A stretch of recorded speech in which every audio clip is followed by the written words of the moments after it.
ఆంధ్రప్రదేశ్ రాష్ట్ర ప్రజలకు మరియు శ్రీకాకుళం జిల్లా ప్రజలకు నూతన సంవత్సర మరియు సంక్రాంతి శుభాకాంక్షలు. ఇట్లు Korikana Ravikumar, Srikakulam urban development authority chairman. RTV ప్రేక్షకులకి we wish you a very happy and prosperous new year. ఈ ఇయర్, ఈ కొత్త ఏడాదంతా మీకు రంగులమయంగా ఉండాలి అండ్ మీరు అనుకున్న లక్ష్యాలన్నీ నెరవేరాలని మనస్ఫూర్తిగా కోరుకుంటూ once again we wish you a very happy and successful new year.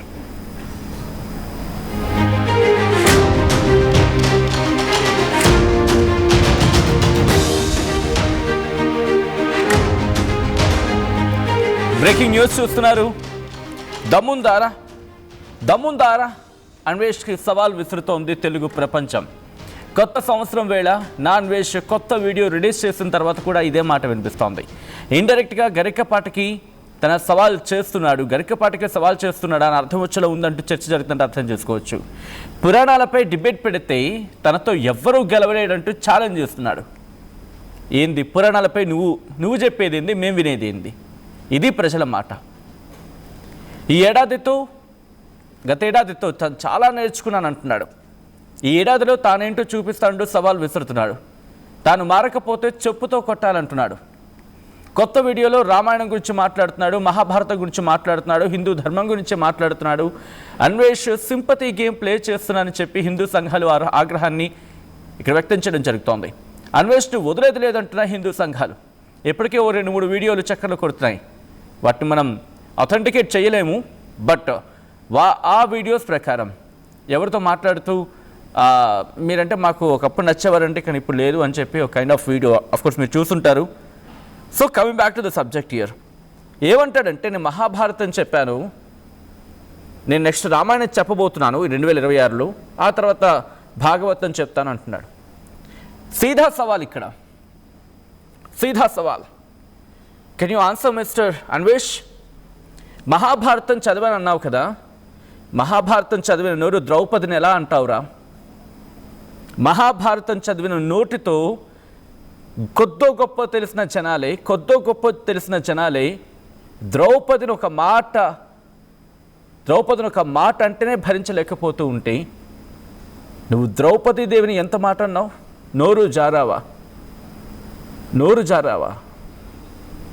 నోరు జారితే సమాధానం క్షమాపణ కోరాల్సింది ఎప్పుడైనా తెలిసి తప్పు చేస్తే ఒక లెక్క, తెలియకుండా తప్పు చేస్తే ఒక లెక్క. తెలియకుండా తప్పు చేస్తే వెంటనే ఆ రోజే క్షమాపణ కోరుతారు. ఎంత సమయం తీసుకున్నావు? మహాభారతం చెప్పావు. మహాభారతం చెప్పిన తర్వాత నువ్వే అంటున్నావు కదా నీతో ఎవరు డిబేట్కి రాలేరని చెప్పి నువ్వు అన్నప్పుడు ఒక్కసారి ఇలా ప్రశ్నిస్తున్నావు కదా నీతో ఎవరు డిబేట్కి రాలేరని చెప్పి. ఒకవేళ కాదు, జస్ట్ క్వశ్చన్ యువర్ సెల్ఫ్, ఇలా క్వశ్చన్ చేసుకోండి. Anvesh, I have huge respect but not now. ఒకప్పుడు ఏంటంటే రెస్పెక్ట్ ఉండింది, అఫ్కోర్స్ ఎప్పటికీ ఉంటుంది మీరు అది కాపాడుకోగలిగితే, బట్ ఇక్కడైతే మాత్రం కనిపించట్లేదు. ఇది నేను నా ఒక్కడి మాట కాదు, జనాల నుంచి వినిపించిన మాట. You can see that comments. Mahabharatam గురించి మీరు చెప్పారన్నారు కదా, వెరీ వెల్, గుడ్, మంచిది. బట్ అంత చెప్పిన తర్వాత మన దగ్గర ఏదో సామెత ఉంటుంది, అంత విన్న తర్వాత ఇంటి వెనకాల వెళ్ళి ఏదో చేశాడంట, దేంట్లో దూకాడంట. ఎంత చదువు ఏం చేశారంటే ఇంటి వెనకాల వెళ్ళి దేంట్లో గోతులో దూకాడంట. అలాగా మహాభారతం చెప్పారంటున్నారు కదా, మరి మహాభారతం చెప్పిన నోరు ఎలా అంటుంది అన్వేష్ ద్రౌపది దేవిని? మీరు అనలేదని కొట్టిపారేయచ్చు, మీరు క్షమాపణ కోరచ్చు. మీరు అన్నది ఇక్కడ సమాజం విన్నది. వినకుండా మీ మీద ఎంత కోపం రాలేదు, మీరు అనకుండా మీ మీద ఎంత ద్వేషం రాలేదు. ఈరోజు పడిపోతున్న నెంబర్లే చెప్తున్నాను అన్వేష్, మీరు వెలగబెట్టిన ఘనకార్యం. తెలుగు ప్రజలు ఇప్పటికీ మీ మీద ఇంకా ఇక్కడ ఒక సాఫ్ట్ కార్నర్ ఉంది కాబట్టి మిమ్మల్ని యాక్సెప్ట్ చేశారు. మిమ్మల్ని కిందకి లాగేయడం ఉద్దేశం కాదు ఇక్కడ. ఎందుకంటే మీకొక బుద్ధి వచ్చేలా చేయాలి అనేది వాళ్ళ ఇంటెన్షన్ తప్ప, మిమ్మల్ని ఇక్కడ తీసుకొచ్చి ఈ పాటికి వేరే వాళ్ళు అయ్యి ఉంటే అట్టుడుకుపోయేది మీ స్థానంలో వేరే వాళ్ళు ఉండి ఉంటే. మీ మీద ఉన్న ప్రేమ, మీ మీద ఉన్న అభిమానమే ఇంకా మిమ్మల్ని కాపాడుతోంది. ఈరోజు మీరు అంటున్నారు రామాయణం చెప్తానని చెప్పి, ఒక మాట అడిగినా సీదా, ఒక్క మాట మీరు మహాభారతం చెప్పిన అంటే మహాభారతం పూర్తిగా చెప్పారు అన్నారు కదా మీరు. మహాభారతం పూర్తిగా చెప్పిన వ్యక్తి ద్రౌపదిని ఎలా ప్రశ్నిస్తారు, ద్రౌపదిని ఎలా అంటారు ఆ నోటితో? మీరు మహాభారతం అంతా చదివిన వాళ్ళు అంటున్నారు కదా, మహాభారతం అంతా చదివిన తర్వాత మీరు ద్రౌపది అమ్మవారిని ఎలా ప్రశ్నిస్తారు? ప్రశ్నించడం కాదు, అంత భూతు పదాన్ని ఎలా ఉపయోగించగలుగుతారు అన్వేష్? ఇప్పుడు రామాయణం చెప్తా అంటున్నారు, రామాయణం చెప్తాను నాకు ఇంటెన్షన్ ఉన్న వ్యక్తి సీతాదేవిని అంత మాట ఎలా అంటారు అన్వేష్? ఆ తర్వాత నేను ఏదో కాంటెక్స్లో అన్నాను, కాంటెక్స్ట్ గురించి కాదు ఇక్కడ. మీరు అనేసారు, మీరు అనేసిన తర్వాత పోనీ వెంటనే ఏదో తప్పు అయిపోయింది నోరు జారని చెప్పి ఆ వీడియోలో నన్ను ఉంటే కనుక పోనీ క్షమాపణ ఇప్పుడు అది కూడా కాదు. ఎంత సమయం తీసుకున్నారు అన్వేష్ మీరు? కించిత్ అయినా మీలో ఆత్మ పరిశీలన ఉండిందా? ఎప్పుడు చూడు ఒక బూత్ అనేస్తే సరిపోతుందని చెప్పి మీ భావన ఈరోజు మిమ్మల్ని ఈ సిచ్యువేషన్కి తీసుకొచ్చింది. అయినా ఎప్పటికైనా మీ అహంకారం తగ్గుతుందో ప్రశ్నించుకోండి. బహుశా ఎవరు ఒకరినో వేరే వాళ్ళని అనడం కాదు, నెత్తికెక్కిన అహంకారం మనల్ని నిలువెత్తు ముంచేస్తుంది అన్వేష్. మీరు దేశ పర్యటన చేయొచ్చు, భేష్ సభాష్, మా తెలుగు అబ్బాయి మా అన్వేష్. నేను గతంలో కూడా చెప్పాను, నేను మిమ్మల్ని నాకు ఎగ్జాంపుల్గా చెప్పారు నా ఫ్రెండ్స్ చాలామంది. అరే చూడు ఎంత భాషని, ఎంత యాసని, ఎంత బాగా మాట్లాడుతున్నావు, నువ్వెందుకు ప్రయత్నం చేయకూడదని చెప్పి ఆ స్థాయికి మీరు తీసుకువెళ్ళారు మమ్మల్ని అందరినీ. తెలుగు వాళ్ళని ఒక proud moment. If somebody shows your profile we will say that, we will definitely say that he is our guy. కానీ ఈరోజు చెప్పుకుంటే ఆలోచించేలా చేశారు కదా. మీరు అంటున్నారు మీరు హిందూ అని చెప్పి. ఎప్పుడు మీరు ప్రారంభించారో చేతిలో ఒక వినాయకుడి బొమ్మ తీసుకోవడం, ఒక చిన్న భగవద్గీత పట్టుకోవడం? మీరు సింపతి ప్లే కార్డ్ అవసరం లేదు. మన తెలుగు ప్రజలు తప్పు అయిపోయిందిరా అని చెప్పి ఇలా లంపలేసుకుంటే క్షమించే మనస్తత్వం. కానీ స్టిల్ మీరు ఎప్పటికీ ఏమంటున్నారు? మీరు శాపనార్థాలు పెడుతున్నారు. ఎవరికి శాపనార్థాలు పెడుతున్నారు? మీకు అన్నం పెట్టిన జనాలకి శాపనార్థాలు పెడతారా? ఇది కదా వాళ్ళు అంటోంది. వీళ్ళు ఒకసారి కామెంట్స్ చూడండి, మీరు చదువుతారు కదా, మీరు రిప్లైలు ఇస్తూ ఉంటారు కదా. మీరు ఆయన క్షమించారు, నన్ను క్షమించకపోతే 2026 అలా అయిపోతుంది, ఇలా అయిపోతుంది. ఎందుకు ఈ శాపనార్థాలు పట్టించుకుంటారు జనాలు?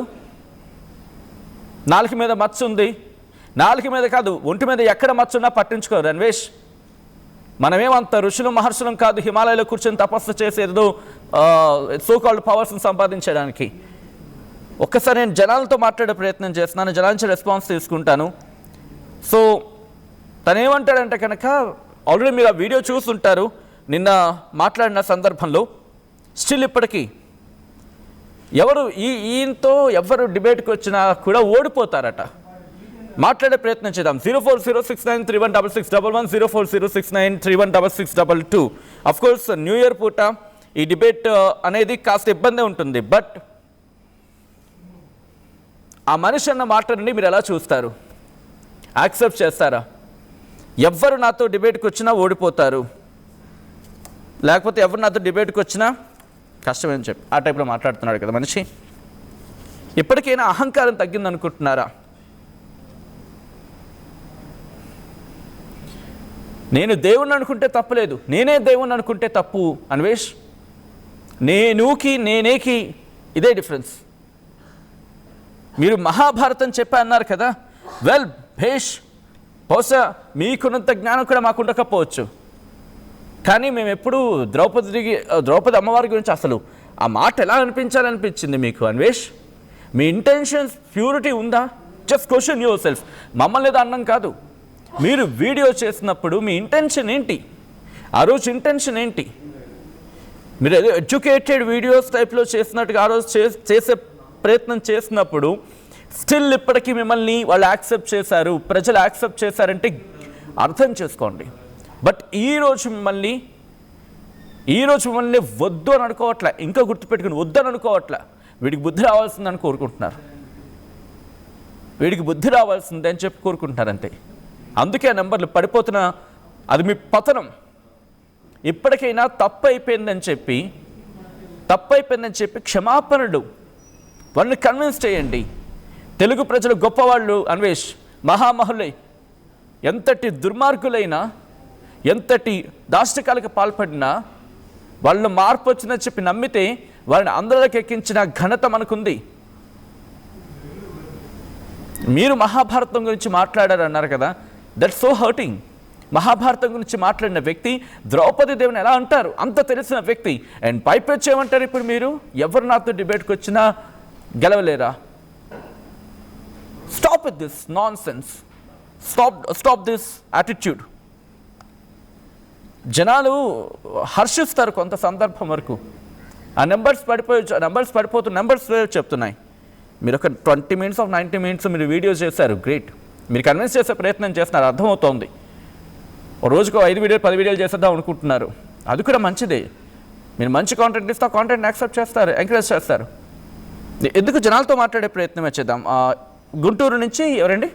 రాజశేఖర్ గారు గుడ్ మార్నింగ్ అండి, హ్యాపీ న్యూ ఇయర్ మీకు కూడా. Good morning sir, happy new year.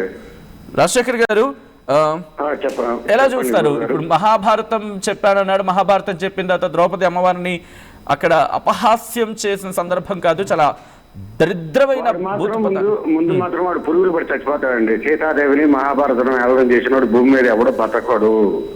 నేను చూస్తున్నాడా, వాడు పురుగులు పడి చచ్చిపోతాడు. ఎందుకంటే మన పవిత్రత, మన హిందూ ధర్మాలను మనం కాపాడుకోకపోతే ఎవరు కాపాడతారండి? ఆడు మన ఇండియా మీద పుట్టాడు, ఆడు మనిషి జన్మెత్తినాడు, అమ్మ నుంచి వచ్చినాడేనాడు. వాడు తల్లి గర్భంలో నుంచి వచ్చినాడు, తల్లి గురించి తెలియకుండా తల్లి గురించి మాట్లాడేది వాడు. రామాయణం కూడా చెప్తాడంట. సంజీవునిగా ఆంజనేయ స్వామి ఉన్నాడు భూమి మీద, వాడు పురుగులు పడి చచ్చిపోతాడు 41 రోజులు. చూడండి ఎందుకంత కోపం మీకు, ఎందుకంత కోపం వచ్చింది అంటే, ఎందుకంటే కోపం అంటే మన సీతాదేవిని, మన మహాభారతాన్ని, మన హిందూ సాంప్రదాయాన్ని వాడు తల్లి గర్భంలో నుంచి వచ్చినోడేగా. ఒక తల్లిని ఆడదాన్ని గౌరవిస్తున్నప్పుడు మనము ధర్మంగా ఉంటాం నేర్చుకోవాలి. ఇప్పుడు ఒకటి చిన్న ఎగ్జాంపుల్ చెబుతాను గురుగారు. విషమెత్తే ఆమె మామూలుగా ఏదైనా పరుపు రుచి చేసి పిల్లల్ని పోషించుకోగలరు. నిజాయితీ ఏంది? గడకు పోతే అడుక్కొని పిల్లల్ని పోషిస్తుంది. ఏది గొప్ప అంటారు? ఏదైనా ధర్మబద్ధంగా చేసుకుంటే ఏ పనైనా గొప్పది. గొప్పదే కదా. అడుక్కొని పిల్లల్ని పోషిస్తుంది. అక్కడ పని లేదు, అడుక్కొని పెడుతుంది. దొంగతనం, లంగితనం వేరే పని చేయట్లేదు కదా. దయచేసి కొన్ని అభ్యంతరకర పదాలు మినహాయించే ప్రయత్నం చేయండి, ఎందుకంటే చాలా మంది చూస్తారు కాబట్టి మహిళలు ఇబ్బంది పడే అవకాశం ఉంటుంది. నేను ఒకటే చెబుతున్నాను, వాడు అన్నదానికి నడి రోడ్డు మీదకి వచ్చి కర్పూరం పెట్టి అందరిని క్షమించమని అడగండి. వాడు క్షమించమని అడగకపోతే వాడు బతుకు వ్యర్థం, వాడు పురుగులు పడి చచ్చిపోతాడు. చెబుతున్నాగా.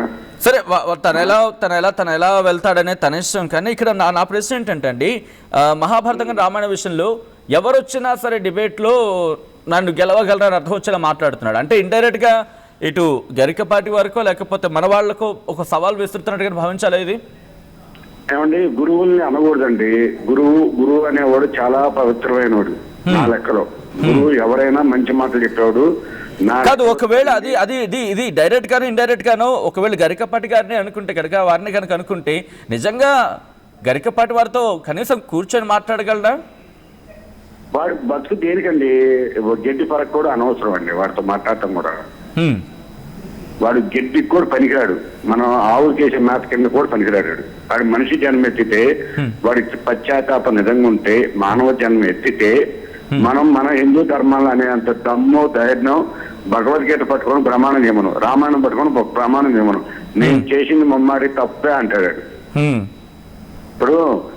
ఇప్పుడు రామాయణం మహాభారతం ఏం చెబుతుంది? మన జీవితాలు ఎట్లా జరుగుతాయో అన్ని వేల సంవత్సరాల కథ చెబుతుంది, అవే జరుగుతాయి కాదన్ను. కాకపోతే వాళ్ళు యాక్చువల్గా చెప్పాలంటే దేవుళ్ళే మానవ రూపంలో వచ్చిన వాళ్ళు అటు జన్మ తీసుకొని వచ్చారు. ఇప్పుడు కలియుగం, త్రేతాయుగం, ద్వాపరయుగం ఇవన్నీ జరుగుతున్నప్పుడు మంచి ఉండిద్ది, చెడు ఉండిద్ది కాదన్ను. దాంట్లో పవిత్రత అనేది ఉండాలిగా మన ఇంట్లో. కానీ ఒకవేళ ఆయన ప్రవచనాలు అంటే ఆల్రెడీ మహాభారతం గురించి మాట్లాడాడు అన్నాడు, మహాభారతం ఇలా ముగిసిందో లేదో, ద్రౌపది అమ్మవారిని అంత పెద్ద మాట అన్నాడు. ఇటు రామాయణం మొదలు పెడతాడట, మరి రామాయణం మొదలు పెడితే ఆయన ప్రవచనాలు వింటారా? వాడు బొందాడు, వాడు అప్పుడు దాకా ఉంటే కదండి భూమి మీద. ఇప్పుడు ఆడదాన్ని గౌరవించలేనోడు మనిషి భూమి మీద ఎవడు ఉండడు. మహాభారతంలో ఏం జరిగింది చెప్పండి? ద్రౌపదిని అంతమంది వచ్చే కురుక్షేత్ర యుద్ధం చేయగా మొత్తం నాశనం అయిపోయారా? అంతే కదా. సీతాదేవి అమ్మవారిని పట్టుకొని వెళ్ళాడు, రావణాసుడు మొత్తం అయిపోయాడా? ఆయన కూడా అదే అంటున్నాడు కదా, నేను అలాగే అన్నాను తప్ప ఎక్కడ అఘాయిత్యం జరిగిందనో లేకపోతే. వాడు తప్పులు దొల్లాడండి, చాలా తప్పులు మాట్లాడాడు. ఓ పుస్తకాన్ని తీసుకొచ్చి ఇష్టోత్తరాలు చేశాడు. వాడు ఎక్కడి నుంచి వచ్చాడు చెప్పమనండి.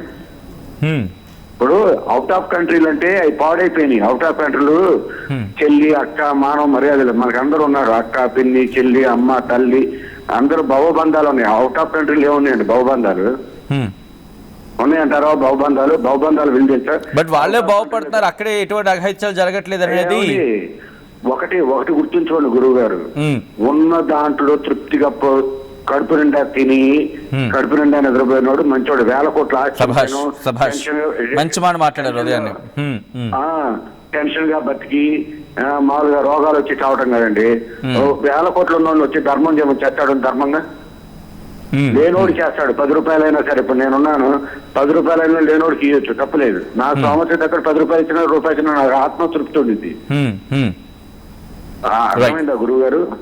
Right, thank you so much Rajasekhar గారు కాల్ చేసి మీ అభిప్రాయం వ్యక్తం చేసే ప్రయత్నం చేసినందుకు. నెక్స్ట్ విజయవాడ నుంచి జనార్దన్ కాల్ చేశారు. జనార్దన్ గారు నమస్తే అండి. నమస్కారం అండి. జనార్దన్ గారు మీకు ముందుగా హ్యాపీ న్యూ ఇయర్ అండి. మీకు సేమ్ టు అండి జనార్దన్ గారు. బట్ ఉదయాన్నే దీని గురించి మాట్లాడుకోవాల్సి వస్తుందని చెప్పి బహుశా ఎవరు అనుకుని ఉంటారు. బట్ తను వీడియో రిలీజ్ చేశాడు కాబట్టి మాట్లాడుకుంటున్నాం. తను పశ్చాత్తాపం తన మాటలో కనిపిస్తుందా? ముందు నా మాట మీకు. పశ్చాత్తాపం అతను మాట్లాడే మాటల్లో చూడండి ఎంత వెటకారంగా ఉందో. మీరు తెలుగు ప్రజలు, మీరు అంటే తెలుగు ప్రజలు మీరేదో తప్పు అయిపోయింది అపాలజీ చెప్తున్నాను అంటున్నారు, కానీ తనంతటికి తాను చెప్పట్లా. తనంతటిగా అది వెటకారంగా మాట్లాడుతున్నారు. చూడండి మీరు మాట్లాడే మాటలో అతను తప్పు అన్నాను అని పశ్చాత్తాపం అనేది లేదు. మెయిన్ ఒక ప్రాబ్లం. మెయిన్ అతను మాట్లాడే మాటల్లో అతను చూడండి, అతను బిహేవ్ చూసి మాట్లాడండి. ఒకటి అంటే మేము మాట్లాడాం అనుకోండి, ఏదో దాని ఏంటంటారు కల్పించి దాని ఏదో అంటారు కదా, పుట్టు కథనాల్లో ఇలా ఏదో అంటారు కదా, అందుకే మీ అభిప్రాయం మేము తీసుకుంటున్నాం. అదేనండి వెటకారం కనపడుతుంది. నేను అతను వీడియో చూశాను కాబట్టి అతను ఏదో తప్పు, నేను తప్పు చేశానన్నారు, తప్పు అయిపోయిందని చెప్పమన్నారు అని అంటున్నాడే తప్ప నేను చేశాను తప్పు. ఇప్పుడు శివాజీ గారు తప్పు అయిపోయింది ఏదో మాట్లాడారు, 2 మాటలు దొరినాయి. అతను శివాజీ గారు అన్నప్పుడు అపాలజీ అంటే తప్పు అయిపోయింది చెప్పినప్పుడు వెనక్కి తీసుకున్నప్పుడు ఆయన భావాలు చూడండి, ఈయన భావాలు చూడండి, 2 చూడండి సపరేట్ గా 2 ఒకసారి పెట్టి. బట్ ఇక్కడ కొంతమంది అభిప్రాయం ఏంటంటే, ఇప్పుడే చదువుతున్న కామెంట్. ఇంకో విషయం చెప్పండి జనార్దన్ గారు. ఇప్పుడు ఎవరో కామెంట్ చేస్తారు, ఒక మనిషిని కిందకి లాగడమే జనాల పని అని చెప్పి. నిజంగా జనాలంతా కలిసి మనిషిని కిందకి లాగేస్తున్నారా అన్వేష్ని? ఏమండి, తను చేసే పని బట్టి కిందకి లాగేది పైకి వెళ్ళేది తను బిహేవియర్ అతను చేసి ఎక్కడైనా కాలు ఉన్నది. మన శాస్త్రం, హిందూ శాస్త్రం ప్రకారం కాలు జారితే తీసుకోవచ్చు, నోరు జారితే తీసుకోలేమన్నమాట ఉంది నానుడి. అది ఇప్పటి నుంచి కాదండి, తరతరాల నుంచి వస్తుంది. అతను చేసిన దానికి కర్మ అనుభవిస్తున్నాడు అతను. అంతేగానండి అతని దగ్గరికి వెళ్ళి అయ్యా దీని గురించి మాట్లాడు, అసలు మ్యాటర్ దేని గురించి మాట్లాడుతున్నాడు, అతను దేని గురించి, అతని దేని గురించి మాట్లాడాడు, ఎవరి గురించి మాట్లాడాడు? జనార్దన్ గారు, బహుశా మీరు ఇన్ని రోజులు బహుశా దాని వీడియోలు కూడా చూస్తూ ఉండుండొచ్చు కాక మీరు. సో ఎక్కడైనా పశ్చాత్తాపమో లేకపోతే ఏదో తప్పు చేశానని దాని ఏదో ఉంటారు కదా, క్షమాపణ అనేది లేదండి అతనిలో లేదు.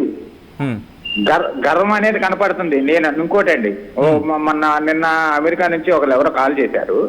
అతను చేసిన వీడియోలు బాగానే ఉన్నాయి, కానీ ఆ లోగర్ చేసి ఇప్పుడు చేశారు, ఇప్పుడు తప్పు అయిపోయింది, అతను మన్నించమని. అంటే ఒకసారి సపోజ్ చెబుతున్నా, ఎవరైనా గొప్ప మేధావులు ఎవరైనా చేసేది చిన్నప్పటి నుంచి మంచి పనులు చేసినా ఒక మర్డర్ చేసి దానికి శిక్ష వేస్తున్నారు. చిన్న విషయం చూడండి, శిక్ష వేస్తున్నారు. చిన్నప్పటి నుంచి తప్పులు చేస్తే శిక్ష ఇట్లా, ఒక తప్పు చేస్తే దాన్ని శిక్ష వేస్తున్నారు. అలానే ఇతనికి ఎన్ని తప్పులు చేసి, ఎన్ని ఒప్పులు చేసినా, ఎంత కరెక్ట్ చేసినా, ఎంత మంచి చేసినా, చేసిన దానికి శిక్ష అనుభవించాల్సింది. ఓకే, బట్ అంటే తను అంటుంది ఏంటంటే కనుక గత ఏడాది నేను మహాభారతం చెప్పాను, నేను ఎవరు చూసారా ఎవరు చూడలేదు, అఫ్కోర్స్ ఎవరు చూడలేదు మహాభారతం, చూడకపోయినా నా మనసు కోసం ఒక ఒంటిపూట ఉపవాసం ఉండి మరి నేను చేశాను, అంత నిష్టగా చేశాను నేను, కాబట్టి ఇప్పుడు నేను మళ్ళీ రామాయణం ప్రారంభిస్తాను అని చెప్పి అంటున్నాడు. ఒకవేళ తను రామాయణం చెబితే కనుక చూస్తారా? తను రామాయణం చెప్తే మీరు హర్షిస్తారా? చూడండి, దెయ్యాలు వేదాలు వల్లించినట్టుండిద్దండి. అంటే మనం ఎక్కువ మాట్లాడకూడదండి. ఇంకోటి ఇతని గురించి ఎక్కువ డిస్కషన్ వేస్ట్, ఇంత అనవసరం సార్. అతను రావాలి, అతనికి చేసిన దానికి పనిష్మెంట్ ఇవ్వాలి అంతే తప్ప ఇతని గురించి అనకూడదు. కానీ సార్ అతను ఏదో చెప్తున్నాడు, అతను ఇంకోటి అతను చేసేది ఏంటంటే వాడు పెట్టిన వీడియోలందరూ మనం చూస్తున్నాము, వాడికి డబ్బులు వెళ్తున్నాయి వాడు, అంతేగాని ముందు వాడిని డిస్కనెక్ట్ చేయాల్సిందే అంతే తప్ప వాడు పెట్టిన చెత్త వీడియోలందరూ చూస్తున్నాడు సార్. అంతే వెటకారంగా మాట్లాడుతున్నాడు. ఎప్పుడో రామాయణం పెట్టాను, ఇప్పుడు అతనికి ఏం తెలుసండి? ఏమీ తెలియకేగా. పోనీ వాళ్ళ అమ్మ పేరేంటి, ఇతని పేరేంటి, వాళ్ళ అమ్మ పేరేంటి? పోనీ అతను వేరే దేశం వేరే కంట్రీ వెళ్ళాడు, అక్కడ అలాంటి డ్రెస్ వేయించవచ్చు వాళ్ళ అమ్మ చేత, వాళ్ళ చేత డ్రెస్ వేయించవచ్చు అలాంటి. ఎందుకంటే ఒక్క నిమిషం క్షమించాలి కాక వాళ్ళ అమ్మగారి గురించి ఏం మాట్లాడద్దు. ఎందుకంటే ఏ తల్లైనా తల్లి మహిళే కాబట్టి వాళ్ళ అమ్మగారి గురించి మనం మాట్లాడే ఎవరికీ లేదు. వాళ్ళ అమ్మగారి గురించి మాట్లాడలేదు సార్. ఎందుకంటే మనం పద్ధతిగా ఉండాలి. తప్పు చేసింది అయితే కనుక తనని వాళ్ళ అమ్మగారు నేను అంటలేదు సార్. వాళ్ళ అమ్మ చీర కట్టు పద్ధతిగా ఉంది. అలా పద్ధతిగా ఉంటే తప్పేంటి? అది ఏంటంటే ఒకటి అందరం మన అమ్మలాగా అంటారు. ఒక ఆమెనిది అనకూడదు, కానీ నేను నా భర్త దగ్గరే ఉంటాను ఇంకోటి చెప్పేదండి. అనకూడదు కానీ నేను భర్త దగ్గర వేరే వాళ్ళు చూడకూడదు. కానీ ఆమెనిద్ది నాకు అసలు మైండ్ పోయిద్దండి. నన్ను చూస్తే కిక్కు రావట్లేదు అంటది. అసలు ఏమనిద్ది, అన్నదమ్ములనిద్దో ఏంటనిద్దో పిచ్చగా ఉందండి. అసలు ఈ డిబేట్ కోసం చేస్తుంటే ఇలాంటి వాళ్ళని సపోర్ట్ చేసే వాళ్ళని కూడా అసలు ఏమనాలో ఏం చేయాలో ఏమనాలో కానీ అర్థం కాని పరిస్థితి. నేను పద్ధతిగా ఉండాలంటారు, కానీ ఎదటవాడికి బాగోపోతే వాడిని నేను చూడాలంటారు. ఏంటి సార్, ఏం పద్ధతిగా లేదు కానీ అతను మాట్లాడే మాట రాంగ్. అది అపాలజీ అడుగుతుంది కాడా వెటకారంగా అడుగుతున్నాడు, అది కరెక్ట్ కాదు. అతను రామాయణం చేతి వినేవాళ్ళు లేరు. నేను చిన్నప్పటి నుంచి చెప్పొచ్చు కదా. అంటే ఇక్కడ మహాభారతం నేను చెప్పాను, ఇక్కడ నెక్స్ట్ రామాయణం చెప్పబోతున్నాను 2026లో. ఆ తర్వాత భాగవతం కూడా చెప్తాను, నాతో ఎవరైనా డిబేట్కి సిద్ధమైనా కైండ్ ఆఫ్ సవాల్ లాంటిది మాట్లాడుతున్నాడు కదా. అంటే నేను దేనికైనా సిద్ధం లేకపోతే మాట్లాడడానికి సిద్ధమైన టైప్లో మీరు ఎలా చూస్తారు అంశాన్ని? సార్ ఇందులో అతనికి ఉపయోగపడేది ఉంది సార్. ఆ రామాయణం నేను చూస్తాను, చూడండి ఆ వీడియోలు చూసి నాకు డబ్బులు వస్తాయి అని మనల్ని ట్రాక్ లో పెడుతున్నాడు సార్. అది మనం అర్థం చేసుకోవట్లా. నేను రామాయణం చేస్తాను చూడండి అంటే ఎంతమంది చూస్తారు? ఏదో అది పిచ్చో మంచో తర్వాత సంగతి. అతనికి ఉపయోగపడుతుంది, మనల్ని ట్రాక్ లో పెడుతున్నాడు అంతే తప్ప ఏమీ లేదండి. Okay thank you so much Janardhan గారు కాల్ చేసినందుకు. నెక్స్ట్ అమరావతి నుంచి నరసింహ కాల్ చేస్తున్నారు. నరసింహ గారు నమస్తే అండి. నమస్తే అండి. నరసింహ గారు, కొత్త సంవత్సరం పూట మళ్ళీ మొదలుపెట్టాడు.